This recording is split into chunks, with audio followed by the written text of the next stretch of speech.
जब राजनीति में परिवर्तन की बात पर साधारण व्यक्ति बनकर आए थे तो शराब घोटाला करने की क्या आवश्यकता थी? शीश महल जीर्णोद्धार के लिए 43 करोड़ की क्या आवश्यकता थी?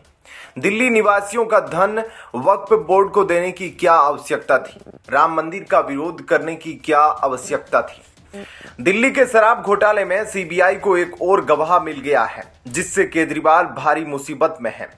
दिल्ली की राउज एवेन्यू अदालत ने मंगूटा राघव रेड्डी की उस अपील को स्वीकार कर लिया जिसमें उन्होंने गवाह बनने की इच्छा जाहिर की थी। मंगूटा राघव रेड्डी युवजन श्रमिक रायथू कांग्रेस पार्टी के ओंगोल से सांसद मंगूटा श्रीनिवासुलु रेड्डी के बेटे हैं। स्पेशल जज एम.के. नागपाल ने गुरुवार को आदेश पारित किया। सीआरपीसी की धारा 306 के तहत दायर राघव की याचिका को कोर्ट ने स्वीकार कर लिया है। राघव ने कोर्ट से माफी दिए जाने की मांग करते हुए गवाह बन जाने की अनुमति मांगी थी। हाल ही में अदालत ने राघव को अग्रिम जमानत दे दी थी और कहा था कि आवेदक राघव का नाम विशेष तौर पर एफआईआर में आरोपी के रूप में दर्ज नहीं है। सीबीआई की ओर से दिए गए जवाब में कहा गया है कि उन्होंने जांच में सहयोग किया है और जब भी बुलाया गया पेश हुए। कोर्ट ने कहा यह भी बताया गया है कि सीआरपीसी की धारा 161 और 164 उपधारा 2 के तहत दर्ज कराए केस में राघव ने कुछ महत्वपूर्ण बातों का खुलासा किया है। आइए समझते हैं दिल्ली का शराब घोटाला। पुरानी शराब नीति 750 ml थोक कीमत 166.73 रुपए। एक्साइज ड्यूटी उसमें मिला दी जाए तो 223.88 रुपए।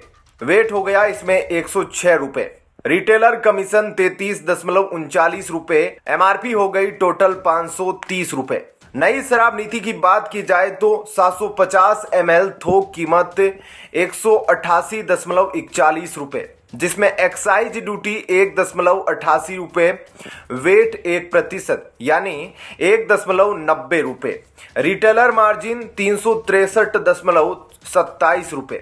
अतिरिक्त एक्साइज ड्यूटी की बात की जाए तो इसमें 4.54 रुपए थी और एमआरपी टोटल हो रही है 560 रुपए। इस प्रकार पुरानी शराब नीति में एक बोतल पर सरकार की कमाई 329.89 और नई शराब नीति में मात्र 8.32 होती है। यानी नई नीति से प्रति बोतल 321.57 का सरकार को घाटा। पुरानी नीति में रिटेलर का कमीशन 33.39 रुपए था, जबकि नई नीति में रिटेलर का कमीशन 363.27 होता, अर्थात प्रति बोतल 330.12 का रिटेलर को फायदा। यहाँ पर स्पष्ट यह देखने को होता है कि प्रति बोतल सरकार को जितना नुकसान होता है लगभग उतना ही बल्कि उससे भी थोड़ा ज्यादा रिटेलर को फायदा पहुंचा है। अब कोई भी समझ सकता है कि चतुराई से नई नीति बनाकर मैन्युफैक्चरर्स रिटेलर्स को फायदा पहुंचाया गया। अब ये फायदा मैन्युफैक्चरर्स को कैसे पहुंचे, तो नई नीति में मैन्युफैक्चरर्स को रिटेल में भी शॉप खोलने की अनुमति दे दी। पुरानी नीति में जहां शराब की बिक्री प्रति माह 132 लाख लीटर थी, नई शराब नीति में प्रति माह शराब की बिक्री 245 लाख लीटर हो गई। इस बिक्री को बढ़ाने के लिए बकायदा पीने वाले की उम्र घटाकर 18 साल और समय बढ़ाकर रात्रि 3 बजे तक कर दिया। अब आप समझ गए होंगे कि यह कितना बड़ा और कट्टर घोटाला है और कितनी बड़ी कमाई केजरीवाल एंड कंपनी ने की है, जिसकी वजह से चीफ सेक्रेटरी को एलजी से सीबीआई जांच के लिए कहना पड़ा। यह हाल उस पार्टी का है जो राजनीति से भ्रष्टाचार मिटाने का दावा करके प्रचंड बहुमत से सत्ता में आई थी, परंतु उसकी दाढ़ी तो तिनके से भरी निकल रही है। भ्रष्टाचारी कोई भी हो, बचना नहीं चाहिए।